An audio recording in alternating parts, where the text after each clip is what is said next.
Hello viewers, welcome to our channel. ఈ వీడియోలో ఇన్స్టెంట్గా మామిడికాయ తురుము పచ్చడి ఎలా చేయాలో చూద్దాము. దానికోసం కావాల్సిన మామిడికాయలు తీసుకుని శుభ్రంగా కడిగి ఫ్యాన్ కింద ఆరబెట్టుకోవాలి. తడి ఉంటే పచ్చడి పాడవుతుంది.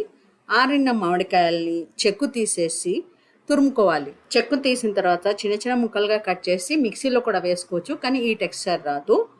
తురుముకున్న మామిడికాయని కొలుచుకోవాలి. నాకు ఈ గ్లాస్తో 3 గ్లాసులు తురుము వచ్చింది. 3 గ్లాసుల తురుముకి 1 గ్లాస్ కారము, అర గ్లాసు ఉప్పు, 2 చెంచాల ఆవాలు, అర చెంచా మెంతులు. ఆవాలని మెంతులని దోరగా వేయించుకుని లావు ఉప్పు అంటే కళ్ళుప్పుతో కలిపి మెత్తగా పౌడర్ చేసుకోవాలి.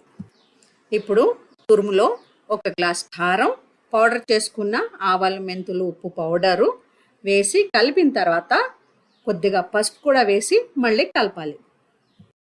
తాలింపు వేయాలి. ఈ తాలింపుకి నువ్వుల నూనె కానీ పల్లీల నూనె కానీ వాడాలి. నూనె వేడెక్కాక శనగపప్పు, మినపప్పు, ఆవాలు, కొద్దిగా జీలకర్ర, ఎండుమిరపకాయలు, తర్వాత కొన్ని వెల్లుల్లిపాయలు ఒలిచి వేసుకోవాలి. వెల్లుల్లిపాయ వేగినాక స్టవ్ ఆడిపేసి చల్లారనివ్వాలి. తాలింపు చల్లారిన తర్వాత ఇందులో వేసి కలుపుకోవాలి. ఇందులో ఫ్రెష్గా నూరిన అల్లం వెల్లుల్లిపాయ పేస్ట్ వేసుకుంటే కూడా బాగుంటుందండి.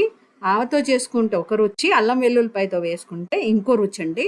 అల్లం వెల్లుల్లిపాయ వేయాలనుకుంటే తాలింపులో ఫ్రెష్గా నూరింది వేసుకోండి, అప్పుడు రుచి చాలా బాగుంటుంది. ఇది బయట పెట్టిన వారం రోజులు పాడవదు, పక్క కొలతలతో కనుక చేస్తే.